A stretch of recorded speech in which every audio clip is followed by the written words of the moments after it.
kuva mu kwezi kwa mbere imbebe zo hasi z'u Burundi n'u Rwanda zirugaye, tukaba gushika uno munsi umenga haragacerere. Mbega hari ico bakiriko kirakorwa kugira ngo izo mbebe zisubire kugururwa, mu gihe muvuga yuko abanyagihugu b'ivyo bihugu bwabo ataco bapfa kandi ko umuntu atihitiramwo umubanyi, kandi bikaboneka yuko iyo imbibe zugaye zivuna cane abagenda n'imiduga. Nkuko mubizi imigenderanire y'u Burundi n'u Rwanda yatanguye gutosekara 2015 aho hari abarundi bamwe bashatse guhirika ubutegetsi bwitorewe n'abene gihugu biciye mu nguvu. Muri abo rero hariho bamwe batashoboye gufatwa ngo bashengezwe imbere y'amategeko, baraheza bahungira muri ico gihugu cy'u Rwanda, barahabwa uburaro, barafungurirwa atabwoba bafise. Muri ico gihe rero nkuko mubizi nta muntu kujya tutitorera abavyeyi niko n'ibihugu bititorera ababanyi. Umubanyi yaba mwiza canke mubi mubwiza kubana.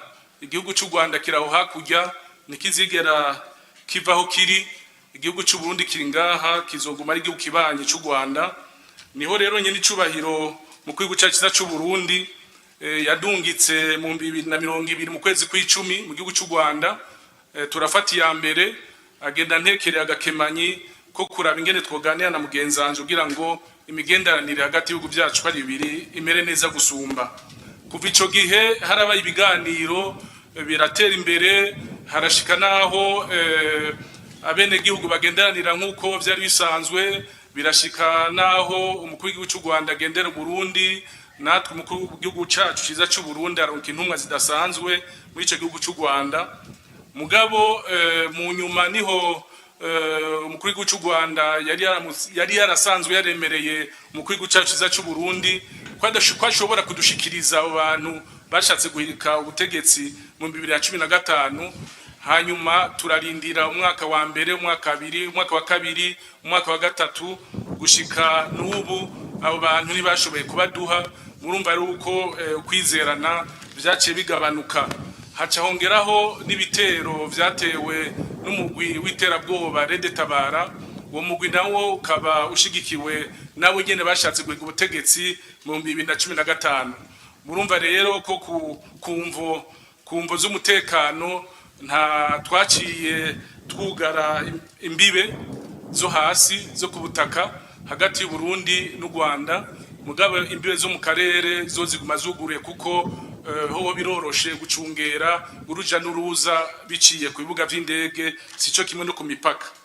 N'ubu rero turarinde ko baduha abo bantu bashatse ku butegetsi mu 2015, tukibaza yuko naho baduha uno musi ku muno tukurikirana tuyatwugurura izo mbibe. Murumva yuko tutokugura imbibe hakiri abansi bari muri ico gihugu bama batera baciye ku mugwi w'iterabwoba Rede Tabara. Noba hakarorero nk'ubu haje umuntu mu muhana wawe akaza afise inkoho akakurasa akaguhusha agaca ahungira mu muhana w'ababanyi. Murumva yuko umwanya wose uwo muntu yashatse kukurasa azoba araho ku mubanyi nushobora no gutora itiro. Nico kimwe rero natwe rero tukomera yuko abashatse guhiga ubutegetsi bakongera bakaguma bahungabanya umutekano mu gihugu cyacu cy'u Burundi, biragoye ko tworeka gumpaka wugurure kandi bakiri muri ico gihugu. Muri make rero novuga yuko imigenderanire hagati y'u Burundi n'u Rwanda no igereranya n'ihindagurika ry'ibihe. Hari igihe hagwa imvura nyinshi isegenya, abantu bakanyagirwa bagatota, n'igihe haka kazuba kaza akayaga keza abantu bakabana neza. Tukibazire ko atamvura idahita hazoshika igihe imigenderanire hagati yacu uko ari ibihugu byacu ari bibiri imere neza. Umugabo cane baduhaye abo bantu niho dushobora kugurura iyo mipaka. Nkaba ndabashimiye, murakoze kuri ico kibazo. Mugifise ijambo yabajije